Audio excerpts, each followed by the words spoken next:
there's three routes they can go. One, they can make a game that's dedicated to this. So some sort of Nintendo World type game where you have Mario and Zelda like all interacting. To me, that's massive. If you had Pikachu and Mario in the same game, like boom, like that's the megaton of E3. Yeah. That's one route, which I think would be really cool. The other route is there's been trademarks registered for a Pokemon fighting game. So if you have a Wii U Pokemon fighting game that looks pretty, the Pokemon are all there in full HD.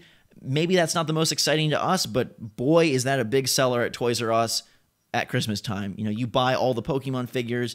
They could even do a sneakier thing than Skylanders has done, which is booster packs, where you get like a random Pokemon. I mean, that's money, money, money, money, money. Money. And then the third option is sort of the more intriguing but also potentially weird model, which kind of is what I think they're talking about, where they're talking about it's designed to be compatible with multiple software titles for Nintendo platforms. In other words, the figurines which consumers can buy and collect are going to work with multiple software titles to be released in the future, and we are aiming to develop even more software titles compatible. That's a quote from Iwata. Okay. So what I'm thinking with that is new America or something like that. Well, like, okay, so say you've got the new Smash Brothers game that's releasing at the end of the year, and this is why they delayed it for Wii U, because they're going to have you put trophies in the game that you get characters of. So there's these things called assist trophies in Smash Brothers that when you use them, they kind of are like a little helper character that does a cool attack. I could see them selling off those, and you get those and add them to your arsenal, and now you can use those special attacks that maybe not everyone has access to. Or in Mario Party, you put down your Waluigi character, and that lets you be the secret character of Waluigi in Mario. Like, they could have little uses for them all around. The thing that's weird about that, though, is it's not very focused. Like, it's just a gimmick then. You know what I mean? It's not like a game centered around it. It's more silly. Well, I got the heartbeat sensor over again. I think, God. But I don't think it's that bad. No, I don't. Firstly, I think this is.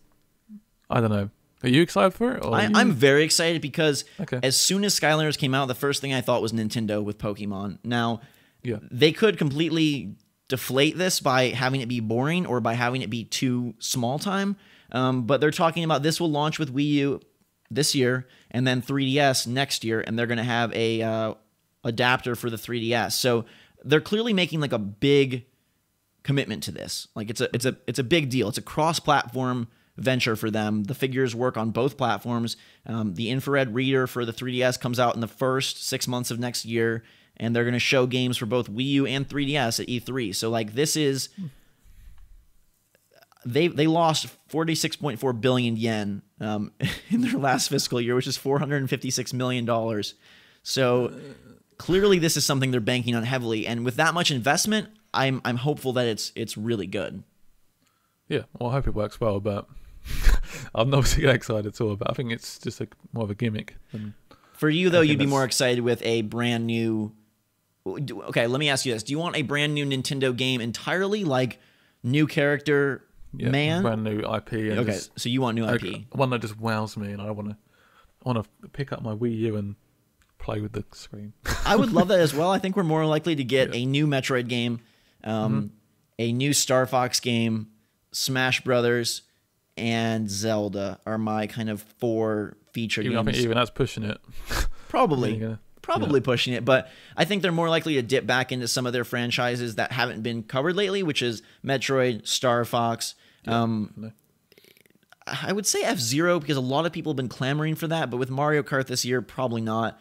If they showed another Mario game, I mean, I know it's cliche and samey, but that would get a lot of interest, I think. Definitely. What do you think about the new Pokemon title, by the way? I'll briefly touch on it. Oh, yeah, they announced Pokemon Omega Ruby and Pokemon Alpha Sapphire for 3DS. So these are remakes of the Game Boy Advance games. So that's not particularly that exciting then. I think it's exciting for Nintendo's wallet. I think that they'll sell well. You know, these are 3DS games coming in November. It's always great to have a Pokemon title to anchor your holiday earnings. For me personally, no. I really liked X and Y. I thought they were a great new version of the franchise, but I don't want to play the same game again with less Pokemon. Like that seems strange to me. So weird decision, perhaps. I guess I mean, I can't imagine Pokemon can't cost that much to do a brand new game. No, it's probably a pretty just a money thing. Pretty iterative process, I would imagine. I mean, Nintendo has, for me, they have the most chance to impress me because I have such a history with them. I love so many of their characters, and they're really in a position of the unknown right now. There's rumors of them announcing new hardware. I don't think that will happen, but I could see a new version of hardware, a somewhat different Wii U. I mean, different screen, maybe like a different. Do you think that they would remove the gamepad because it's so non-essential? I mean, they could even like take out the screen and then have like a wireless controller and then make it cheaper. Perhaps that could be an avenue they could go down. So something and with almost like a sort of Nintendo 2D console. Yeah, the 2DS. Yeah, that thing is so weird.